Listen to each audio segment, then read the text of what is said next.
નમસ્કાર મિત્રો, સ્વાગત છે તમારું મારી YouTube channel Mehul Mavani education and culture. ફરી પાછા ઉપસ્થિત છીએ એક નવા જ્ઞાન એક નવા અધ્યાય સાથે. આજે આપણે શીખવાનું છે મિત્રો ધોરણ 8. ધોરણ 8 માં આપણે આજે વિષય શીખીશું મિત્રો ગુજરાતી, અને ગુજરાતી વિષયનું એકમ શીખવાનું છે ચોથું, જેનું નામ છે અષાઢી.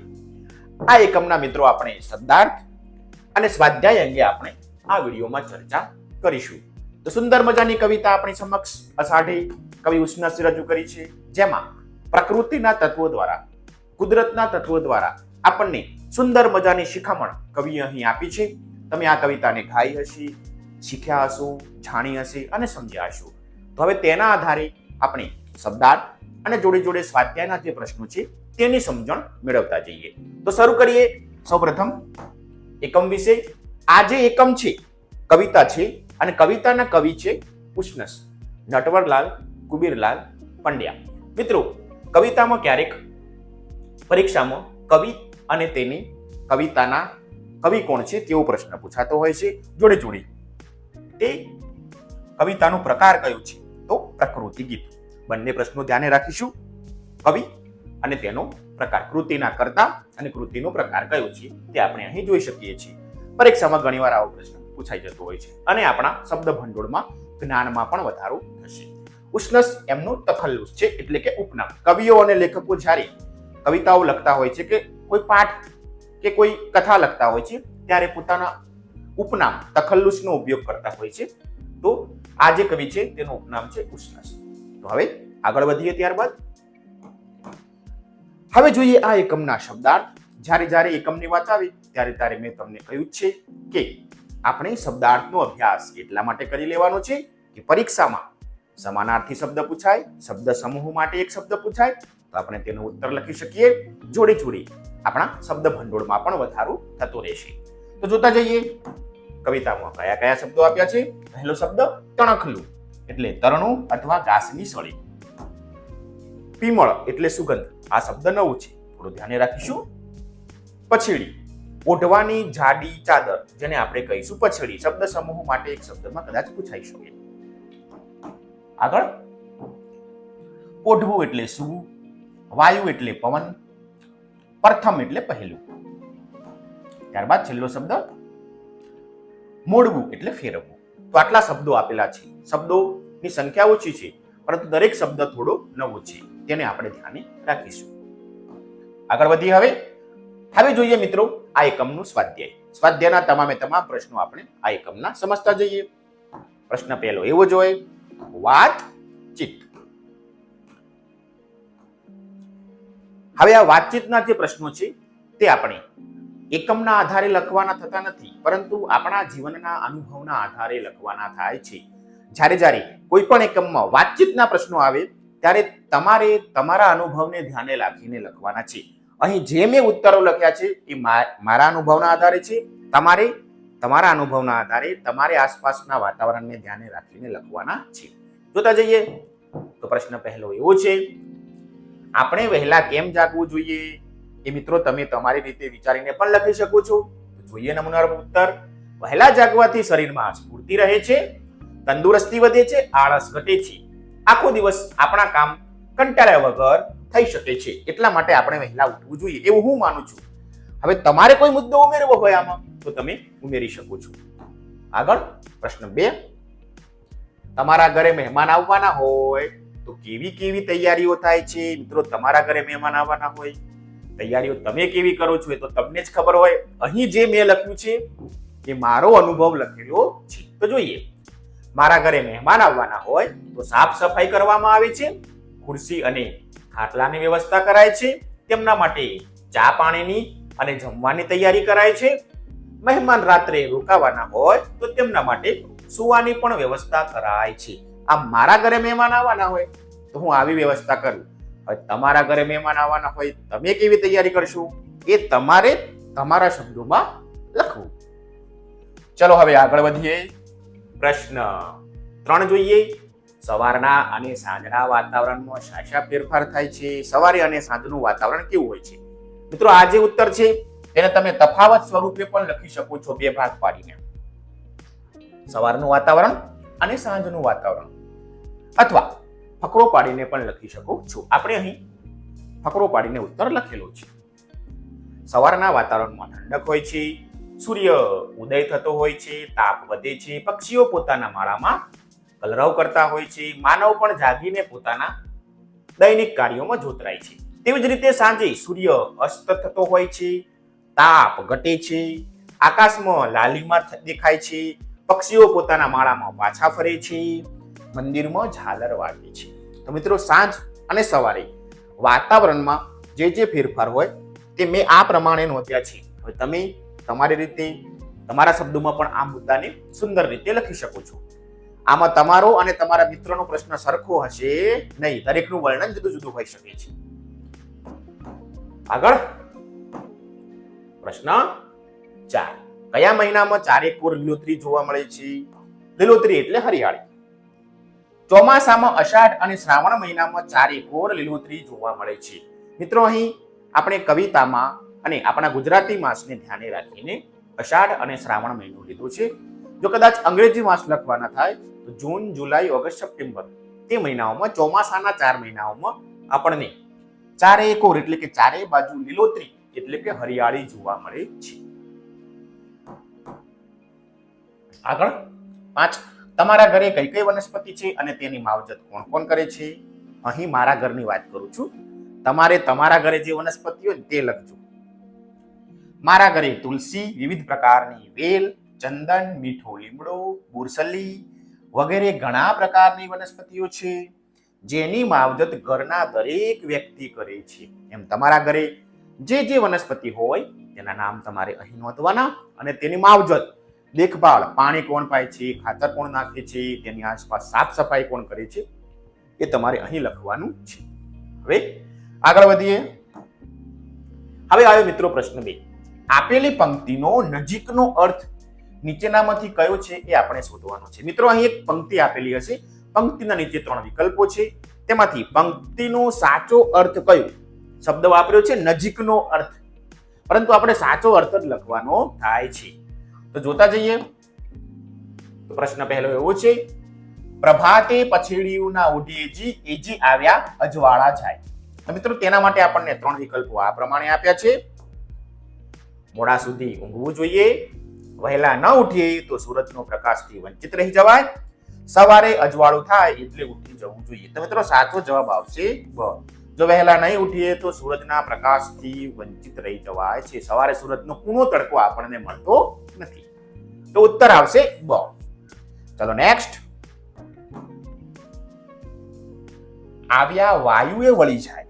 તેના માટેના 3 વિકલ્પો તમારા પાઠ્યપુસ્તકમાં આપેલા છે. અહીં બોર્ડ ઉપર ડિસ્પ્લે કરી દીધા. પવનથી આપણે વાળવું હોય તેમ વાળી શકીએ.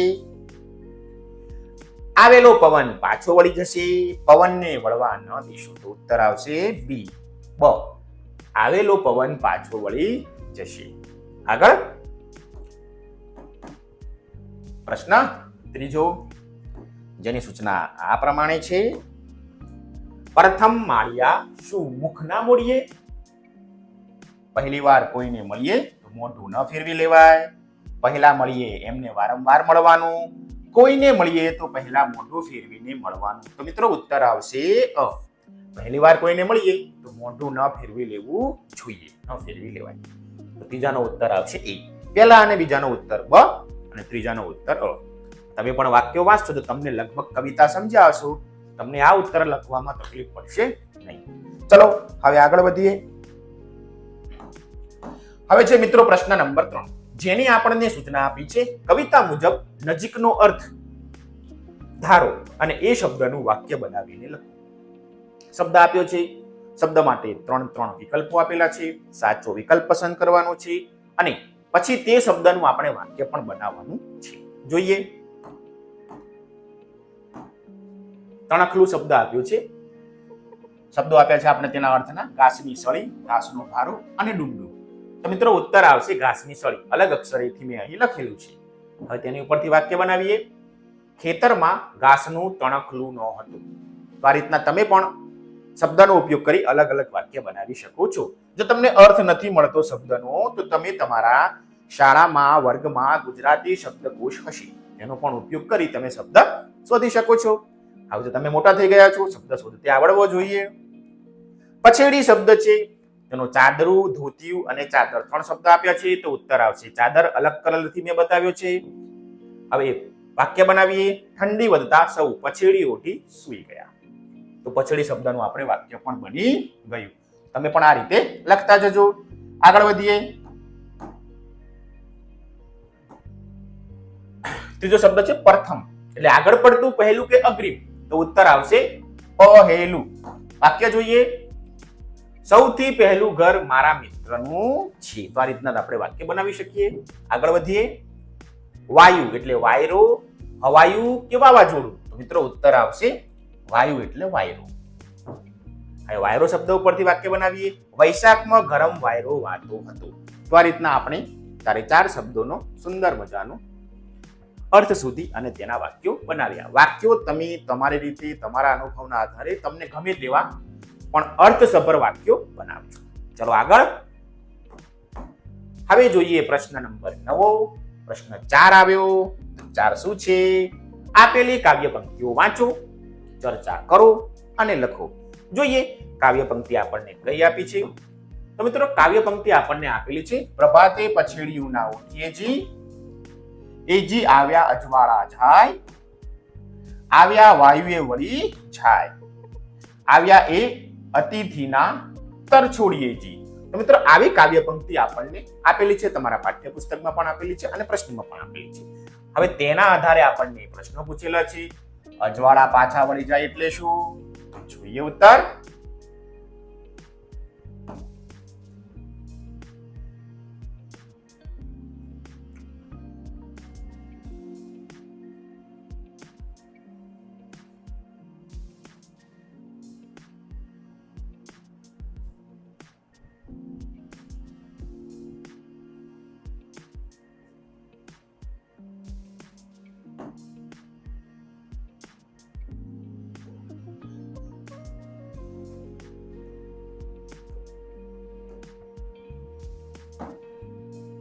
પ્રશ્ન પહેલો, અજવાળા પાછા વળી જાય એટલે શું?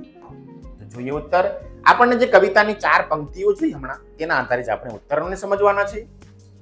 અજવાળા પાછા વળી જાય એટલે સવારના સમયમાં ચાદર ઉડીને સૂઈ રહીએ તો સૂરજના પ્રકાશથી વંચિત રહી જવાય છે. એ તો આપણે ત્યાં આવેલા અતિથિને તરછોડવા બરાબર છે. તો મિત્રો કવિતાના આધારે આપણે, એ પંક્તિના આધારે આપણે આવો ઉત્તર લખી શકીએ. જોઈએ પ્રશ્ન 2. જો વહેલા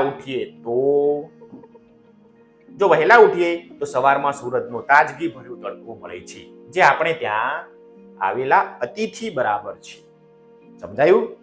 તો સુંદર મજાની એ 4 પંક્તિઓના આધારે આપણે સુંદર મજાનો અહીં ઉત્તર લખ્યો. અતિથિ એટલે મિત્રો મહેમાન છે. મહેમાનને આપણે સંપૂર્ણ માન આપવું જોઈએ તેવો પ્રશ્ન છે. તો હા, મહેમાનને આપણે સંપૂર્ણ માન આપવું જોઈએ. કેમ? એ જોઈએ. અતિથિ દેવો ભવ એટલે મહેમાન, અતિથિ, મહેમાન એટલે અતિથિ આપણા માટે દેવ બરાબર છે. દેવ એટલે ભગવાન. મહેમાનને માન આપવું એ આપણી સંસ્કૃતિ છે, આપણા સંસ્કાર છે. એટલા માટે મિત્રો આપણે મહેમાનને માન સન્માન આપવું જોઈએ. ચલો આગળ. કવિતાના આધારે આપણે પ્રશ્નો લખ્યા. હવે પ્રશ્ન આવ્યો 5, જેને આપણને સૂચના મિત્રો આવી આપી છે. આડાવડા થઈ ગયેલા શબ્દોને યોગ્ય સ્થાને મૂકી વાક્ય ફરીથી લખવાનું છે. જોઈએ ઉદાહરણ. જી તરછોડીએ એ અતિથિના આવ્યા. કવિતાની પંક્તિ છે, આડી અવળી છે. આવ્યા એ અતિથિના તરછોડીએ. જી કવિતાના આધારે આપણે વ્યવસ્થિત ગોઠવી દીધી. હવે આપણો વારો. તો આપણને કઈ પંક્તિ આપી છે? પત્તીની એની જીરે ઓઢીએ પીમળમાં. તો કવિતાના આધારે એની પત્તીની પીમળમાં ઓઢીએ છીએ. મિત્રો આ રીતે આપણે કવિતાના આધારે જે કાવ્ય પંક્તિ આડી અવળી છે, શબ્દો આડાઅવળા છે, તેને ક્રમશઃ ગોઠવીશું. તમને પણ મિત્રો આ પ્રવૃત્તિ કરવાની ખૂબ મજા આવશે. આગળ વધીએ. કેમ કે તમારા હાથમાં બુક છે જ, કવિતા જોવાની છે, ઉત્તર લખવાનું છે. સીધું જ. મોડીએ જી મુખ મળ્યા શું? પ્રથમના. ઉત્તર પ્રથમ મળ્યા શું મુખના મોડીએ જી. આ રીતના ઉત્તર લખીશું. ના ઓઢીએ પ્રભાતે જી પછેડ્યું. પ્રભાતે પછેડ્યું ના ઓઢીએ જી. મિત્રો આ રીતે જે કાવ્ય પંક્તિઓ આડી અવળી થઈ ગઈ છે, શબ્દો થોડા આડાવડા છે તેને કાવ્યમાં જે પ્રમાણે પંક્તિ આપી છે તે પ્રમાણે આપણે ગોઠવી દીધી. તમને પણ આ પ્રવૃત્તિ કરવાની ખૂબ મજા આવશે. હવે મિત્રો જોઈએ આગળ પ્રશ્ન નંબર 6. પ્રશ્ન 6 છે ઉદાહરણ મુજબ વાક્ય બનાવીને લખો. સૌપ્રથમ મિત્રો આપણે ઉદાહરણને સમજી લઈએ. કયું ઉદાહરણ આપેલું છે? તો મિત્રો ઉદાહરણ આપણને આવું આપ્યું છે, એ તો ફાગણ કેરું ફૂલ. એ તો ફાગણનું ફૂલ. અહીં કેરુંનો અર્થ નું થાય છે. તમે આવા બીજા વાક્ય પંક્તિઓ બનાવી મેળવીને લખો. તો મિત્રો તમે જોયો, એ તો ફાગણ કેરું. તો કેરું શબ્દનો અર્થ થાય છે નું. એ તો ફાગણનું ફૂલ છે. તો હવે આ કેરું, કેરી, કેરો એવો શબ્દનો ઉપયોગ કરી આપણે વાક્ય બનાવવાના છે. આપણને બે ઉદાહરણો આપ્યા છે. ડુંગર કેરી ખીણમાં ગાભો નામે ગામ. તો ડુંગરની ખીણમાં ગાભો નામે ગામ છે. કેરીનો મતલબ થશે અહીંની ડુંગરની ખીણમાં. તમે વાક્યને, કવિતાને, પંક્તિને બરાબર સમજો. ડુંગર કેરી, તો કેરીનો અર્થ થશે ની ડુંગરની ખીણમાં ગાભો નામે ગામ. બીજું જોઈએ, લવિંગ કેરી લાકડીએ રામે સીતાને માર્યા છો. તો લવિંગ કેરી, તો લવિંગની લાકડીએ રામે સીતાને માર્યા. તો જુઓ, કેરીનો અર્થ અહીં પણ નહીં થયો, અહીં પણ નહીં થયો. તો મિત્રો હવે આપણે આવા વાક્યો બનાવવાના છે. વાક્યો બનાવવા માટે અને લખવા માટે તમારા પાઠ્યપુસ્તકમાં જગ્યા પણ આપેલી છે. તો લઈ લો પેન્સિલ અને આવી જાઓ મારી જોડે. લખી નાખીએ. વાર કેટલી? પહેલું વાક્ય ડુંગર કેરી ખીણમાં ગાભો નામે ગામ આપણને લખીને આપ્યું છે. બીજું વાક્ય લવિંગ કેરી લાકડીએ રામે સીતાને માર્યા, એ પણ લખીને આપ્યું છે. હવે ત્રીજા નંબરનું વાક્ય આપણો વારો. બાગ કેરું પતંગિયું ઉડતું જાય. બાગનું પતંગિયું ઉડતું જાય. આ કેરું, કેરી કેરી હતી પરંતુ વાક્યમાં થોડો ફેરફાર છે એટલે આપણે કેરું કીધું. તો અર્થ થશે બાગનું. ચોથું, હું તો શાળા કેરું ફૂલ. હું તો શાળા કેરું ફૂલ એટલે હું તો શાળાનું ફૂલ છું. તો અહીં પણ અર્થ થશે નું. આગળ, આ તો સાયકલ કેરી સવારી. તો આ તો સાયકલ કેરી મતલબ કે સાયકલની સવારી. છઠ્ઠું, સામે છે ગામ કેરો વડલો. સામે છે ગામ કેરો વડલો મતલબ કે સામે છે ગામનો વડલો. તો મિત્રો આ રીતે તમને આ 4 વાક્યો લખવા માટે પાઠ્યપુસ્તકમાં જગ્યા પણ આપેલી છે. તો ત્યાં તમે લેખન કાર્ય કરી લેજો. મેં મારા અનુભવના આધારે વાક્યો લખ્યા છે. તમે આવા કેરો, કેરી, કેરા એવા જેનો અર્થ થાય છે નાનીનું, તો તેવા વાક્યો બનાવીને તમે જાતે પણ લખી શકો છો. આ મેં મારી રીતના ઉદાહરણ સ્વરૂપ લખેલા છે. હવે આગળ વધીએ. તમને ખ્યાલ આવી ગયો હશે. હવે જોઈએ પ્રશ્ન 7. પ્રશ્ન 7 છે ઉદાહરણ પ્રમાણે વાક્ય બનાવીને લખો. અહીં પણ મિત્રો પાછા વાક્ય બનાવવાના છે. સૌપ્રથમ આપણે ઉદાહરણને સમજી લઈએ. જેમ પ્રશ્ન 6 માં ઉદાહરણને સમજ્યા અને વાક્ય બનાવવાની મજા આવી, તેમ અહીં પણ વાક્યને બરાબર સમજી લઈશું તો જ ઉત્તર બરાબર લખી શકીશું ને. જોઈએ. ઓહો, અહીં તો ફકરો આપે છે. હવે આ ફકરો સમજીને આપણે વાક્યો લખીએ. આવેલા વાયુ વહી જાય મતલબ કે આવેલા વાયુએ વહી જાય.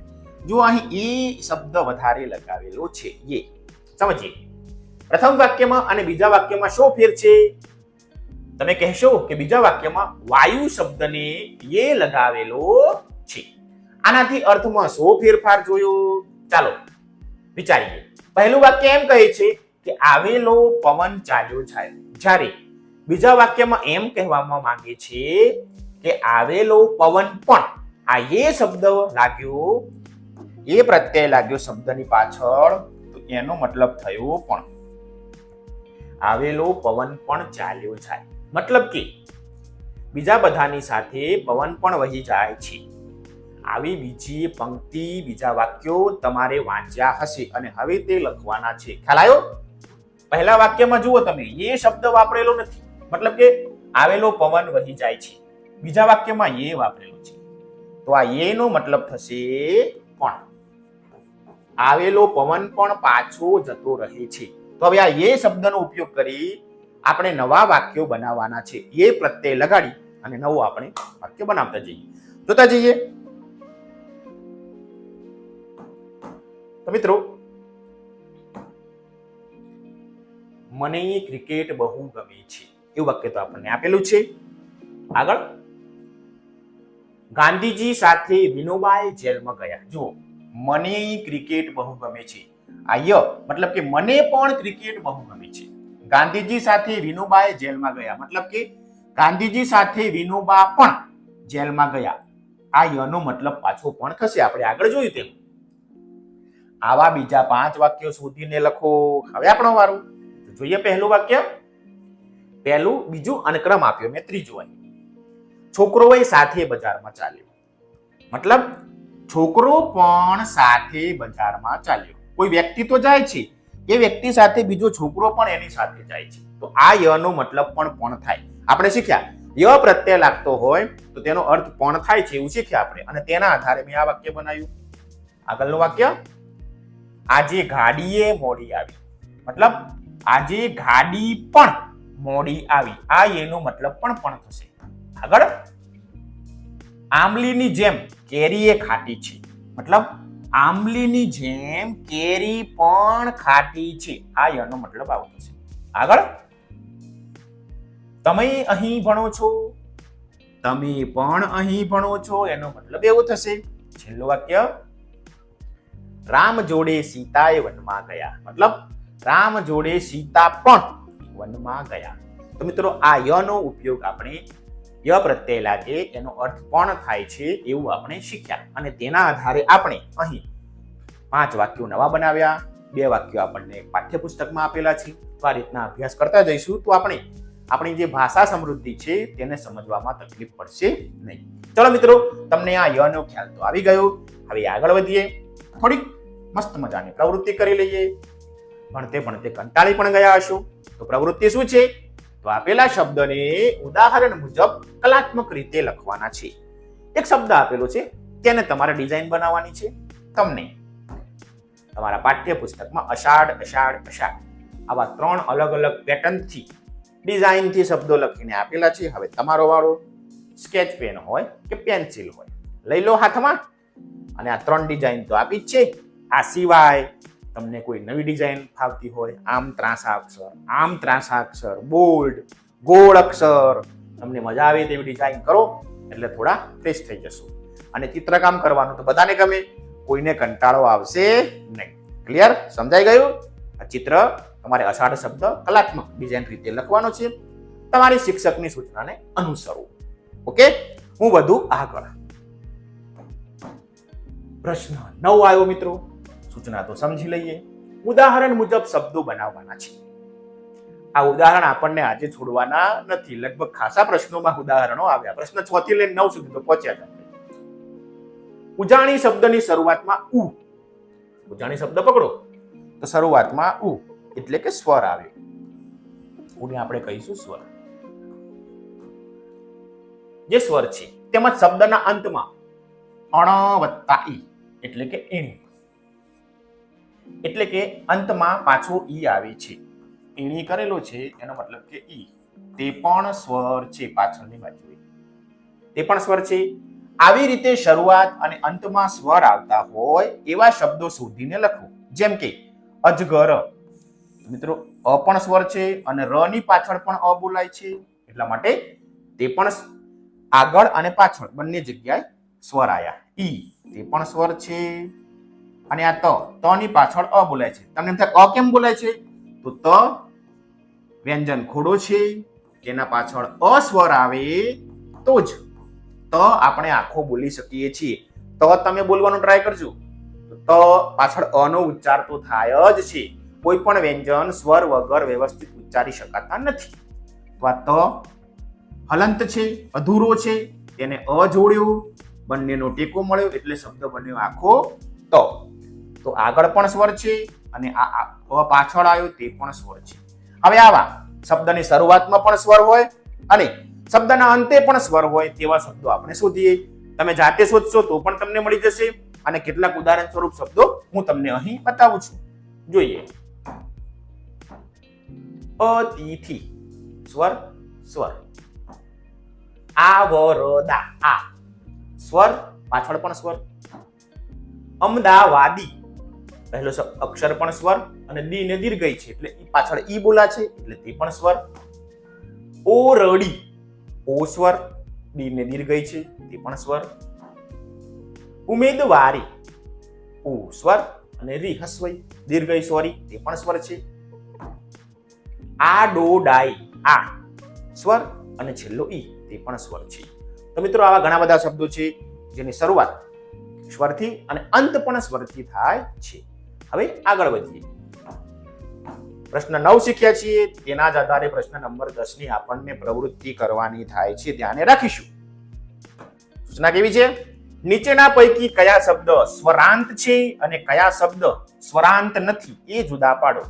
સ્વરાંત મતલબ કે છેલ્લે સ્વરનો ઉચ્ચાર થતો હોય અથવા સ્વર આવતો હોય, અને સ્વરાંત નથી એટલે કે છેલ્લે સ્વર આવતો ના હોય તેવા શબ્દ. સમજીએ. હમણાં આપણે પેલું ત વાળું ઉદાહરણ જોયું હતું તેવું જ છે. તમારા પાઠ્યપુસ્તકમાં તમને આટલા શબ્દો આપ્યા છે ને આવો કોઠો પણ આપેલો છે, આપણે તેને ભરી લેવાનું છે. પેન્સિલ લઈ લેજો. અષાઢ, તણખલો, અતિથિ, સાક્ષાત, સદ, પ્રભાત, બલાત, મહદ, ફૂલ અને ભૂલ આટલા શબ્દો આપેલા છે. બે ખાના પાડ્યા છે. સ્વરાંત શબ્દો મતલબ કે જેના અંતે સ્વર આવે છે. સ્વરાંત ન હોય તેવા શબ્દો કે જેના અંતે સ્વર આવતું નથી. અષાઢ, અહીં મિત્રો અ નો ઉચ્ચાર થાય છે. અષાઢ તમે સમજી શકો છો, અહીંયા અ નો ઉચ્ચાર થાય છે, સ્વર છે. તણખલું, અહીં ઉ નો ઉચ્ચાર થાય છે. અતિથિ, અહીં નાનો ઈ એટલે કે હસ્વઈ નો ઉચ્ચાર થાય છે. લ પાછળ અ બોલાય છે.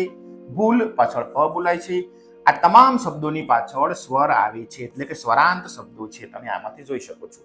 હવે સ્વરાંત ન હોય તેવા શબ્દો એટલે કે જે વ્યંજન છે તે હલંત હશે, આને હલંત કહેવાય. હલંત. આપણે સાદી ભાષામાં તેને ખોડો શબ્દ પણ કહી શકીએ. ક્લિયર? હલંત મતલબ કે અધૂરો શબ્દ છે, તેમાં સ્વર ઉમેરીશું તો જ અક્ષર પૂર્ણ થશે. સાક્ષાત, સદ, પ્રભાત, અખોડો, બલાત અને મહદ. તમારા પાઠ્યપુસ્તકમાં પ્રભાત પૂરેપૂરું લખીને આપેલું હશે, પરંતુ તને 5 શબ્દોની પેર કરવાની થાય. તો સાક્ષાત ખોડો હોય, હલંત હોય, તો ત પણ ખોડો હોય અને આ ત પણ ખોડો હોય. એટલે બંને બાજુ 5 શબ્દોનું મેં અહીં બેલેન્સ કરેલું છે. તમારા પાઠ્યપુસ્તકમાં જોશો તો આ થોડો ડિફરન્ટ હશે. સાહેબ પ્રભાત તો પૂરેપૂરું લખેલું છે અને તમે તો સ્વરાંત ન હોય તેવા શબ્દોમાં લખ્યું. તો ચોખવટ. કેવી ચોખવટ? તો કે ભાઈ ત હલંત છે. હલંત એટલે અધૂરો અથવા ખોડો. હમણાં આપણે સમજાવ્યું. ક્લિયર? તો આ પ્રમાણે તમે તમારા પાઠ્યપુસ્તકમાં લેખન કાર્ય કરી દેજો. હવે તમને સ્વરાંત આવતા હોય તેવા શબ્દો, છેલ્લે સ્વરાંત ન હોય તેવા શબ્દો તમે શોધી શકો છો. આગળ વધીએ. પ્રશ્ન 11. પ્રશ્નોના જવાબ લખો. હવે જે પ્રશ્નો છે તે આપણે કવિતાના આધારે લખવાના છે. પહેલો પ્રશ્ન વાતચીત. તમે હું વાતચીત કરીએ અનુભવના આધારે લખવાના થાય. અહીં કવિતાના આધારે. પ્રશ્ન પહેલો. આવેલા અજવાળા જાય એવું કેમ કહેવાયું હશે? તો જોઈએ. જો સવારમાં ચાદર ઉઠીને સૂઈ રહીએ તો સૂરજનો પ્રકાશ મળતો નથી. તે આંગણે આવેલા અતિથિને તરછોડવા બરાબર છે. માટે આવેલા અજવાળા જાય એવું કહેવાય છે. કવિતાના આધારે મિત્રો આવો ઉત્તર લખી શકીએ. આગળ. અતિથિ ને કેમ ન તરછોડવા જોઈએ? મિત્રો સુંદર મજાની વાત કરેલી છે. અતિથિને કેમ ન તરછોડવા જોઈએ. તો આગળ આપણે વાતચીતમાં પણ શીખ્યા હતા. અતિથિ દેવો ભવ છે. અતિથિ મહેમાન આપણા માટે દેવ સમાન છે. અતિથિ એટલે મહેમાન અથવા મહેમાન આપણા માટે દેવ બરાબર છે. મહેમાનને માન આપવું એ આપણી સંસ્કૃતિ છે, આપણા સંસ્કાર છે, માટે તેમને માન આપવું જોઈએ. તો મિત્રો આટલા માટે આપણે અતિથિને તરછોડવા જોઈએ નહીં. આગળ. મુખ ફેરવવું અને મુખ ફેરવ્યું એમાં શું ફેર? બે શબ્દો, બે જે વાક્યો છે નાના નાના, મુખ ફેરવવું અને મુખ ફેરવ્યું, એમાં માત્ર પાતળો જ ભેદ છે, પણ સમજવો જરૂરી છે. જોઈએ. મુખ ફેરવવું એટલે મોઢું મચકોડવું. જ્યારે મોં ફેરવ્યું એટલે અવળું મોં કરીને બેસવું. ધ્યાન ના. મુખ ફેરવવું એટલે મોઢું મચકોડવું. આપણને મજા ના કહેતા આ એમ મોઢું મચકોડવું. અને મુખ ફેરવ્યું મતલબ કે આપણે સામેવાળી વ્યક્તિની વાતમાં ધ્યાન ના આપતા હોઈએ ત્યારે અથવા તો મોં અવળું કરીને બેસી જઈએ, આમ અવળા ફરીને તેને મોં ફેરવ્યું, મુખ ફેરવ્યું એમ કહીશું. અને મુખ ફેરવવું એટલે મોઢું મચકોડવું. બંને શબ્દો વચ્ચે પાતળી જ ભેદ છે. તમે બરોબર સમજી લેજો, એટલે પછી પરીક્ષામાં કે અન્ય જગ્યાએ પૂછાય તો તમે લખી શકો. મિત્રો, અર્થ કવિતાના આધારે લખેલો છે, ખાસ ધ્યાન રાખીશું. ચલો આગળ. પ્રશ્ન 4, કોને ધરતીના શ્વાસ કહ્યા છે? સુંદર ઉત્તર. અષાઢ મહિનામાં વરસાદ પડતા ઉગેલા તણખલા એટલે કે ઘાસને ધરતીના શ્વાસ કહ્યા છે, કવિતાના આધારે. તો મિત્રો, આ રીતે આપણે 4 પ્રશ્નો કવિતાના આધારે લખ્યા. આમ 1 થી 11 પ્રશ્નો જોડે જોડે શબ્દાર્થ અને કવિતાની સુંદર સમજણ મિત્રો તમને અહીં આપી. આશા રાખું છું કે તમને તમામ ઉત્તરો મળી ગયા હશે, વિડીયો ગમ્યો હશે. જો મિત્રો વિડીયો ગમ્યો હોય તો પ્લીઝ મિત્રો વિડીયોને શેર, લાઈક અને સબસ્ક્રાઇબ કરવાનું ચૂકશો નહીં. અમારી ચેનલને સબસ્ક્રાઇબ કરી દેજો. નવા વિડીયો લઈને આવું તો તમારા સુધી ઝડપથી પહોંચી શકું. વિડીયો કેવો લાગ્યો તે અંગે કોમેન્ટ બોક્સમાં કોમેન્ટ પણ જરૂરથી કરજો. કોઈ પ્રશ્ન ના સમજાયો હોય તો પણ કોમેન્ટ બોક્સમાં કોમેન્ટ કરજો, જેથી નવા વિડીયો લઈને આવું તો તમારા તે પ્રશ્નના ઉત્તરો આપી શકું. તમારા મિત્રો સુધી પણ અમારો આ વિડીયોને પહોંચાડજો. તમારો ખૂબ ખૂબ આભાર.